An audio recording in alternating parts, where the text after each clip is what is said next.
সম্পত্তির লোভে আমার সৎ সরল মেয়েটাকে বিয়ে করে এখন তুমি সরি বলছো? তোমার একটা সরি দিয়ে দুইটা মানুষের জীবন নষ্ট করে তুমি পাপ ঢাকতে চাও? কেন করলে এমন? আমি তো তোমাকে জোর করিনি, আমি তো তোমাকে ভালোবাসি।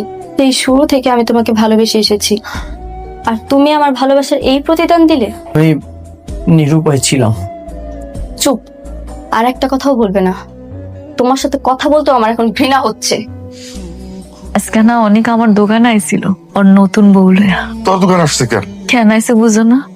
ঘুরতে আইসে বউয়ের সাথে। তার বউয়ের সামনে আমার কি পরিচয় করাই দিছে জানো? আমি নাকি হেড অফিসে কাজের বউ আছিলাম, হ্যাঁ আমার মালিক। হ্যাঁ লগে নাকি আমার কাজের বউ আর মালিকের সম্পর্ক। তুই কিছু কস নাই? আর ওই মাইয়া কি সত্যটা জানে? জানে না মা। তুমি এখন কি চাও? তুমি কি আমাকে ডিভোর্স দিয়ে মেঘলার কাছে চলে যাবে, নাকি আমার সঙ্গেই থাকবে? আমি জানি না, আমার না সত্যি ভাগ্যটা খারাপ।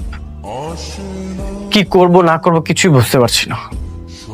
শোনো চাচা, যা খেয়েছি লেই খেলাও পরে দিয়ে যাবো। বাবা বাবা বাকি অনেক পড়ে গেছে। হ্যাঁ হ্যাঁ, এইভাবে তো বাকি দেওয়া যাবে না। তো মানুষ, আমার মায়াটা কষ্ট করে সংসার চালাইতেছে, এইভাবে বাকি নিও না বাবা।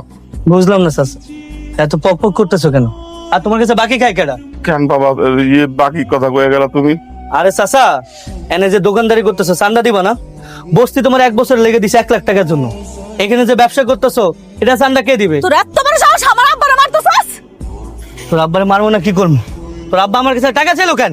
টাকা চাইবো না তো কি করবো? আরে হারামজাদা, কি করব? তুই দিনের পর দিন বাকি খাবি আর আমার আব্বা টাকা চাইলে দোষ। বাকি? তোর আব্বার দোকানে বাকি খেতেছি কারা? আমি এখানে চান্দা নিতে এসেছি। ঠিক আছে, তোর বাপের ছেড়ে দিলাম। তোর গলা যেহেতু এত জোর, আমিও দেখতে চাই তুই কত চিল্লাইতে পারিস। চল। হ্যালো অনিক ভাই, এখানেই বসে কথা বলো। আমি উপস্থিত আহেন। মেঘলা আর মেঘলার বাবারে গুন্ডারা মারতেছে। তুই এইখানে?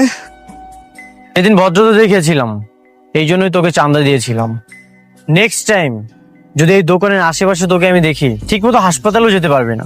আর একটা কথা শুনে রাখ মেঘলা, আমার ওয়াইফ, ওনাদের আশেপাশে যদি তোকে আমি দেখি, তোর কিন্তু খবর আছে। আপনি যদি ভাইবা থাকেন, আপনি উপকার কইরা আমাকে খুব খুশি করে ফেলাইছেন, সেটা আপনার ভুল ধারণা। হ্যাঁ ভুল, সত্যি সবকিছু ভুল। তোমাদের বিপদে আপদে সাহায্য করাটাও না ভুল। তোমার বাবা অসুস্থ ছিল, তার অপারেশনের জন্য এতগুলো টাকা দরকার ছিল, কই কেউ তো 1 টাকা দিয়েও হেল্প করেনি, 5 টাকাও পর্যন্ত দেয়নি। সব মিলিয়ে 5 লক্ষ টাকা দরকার ছিল।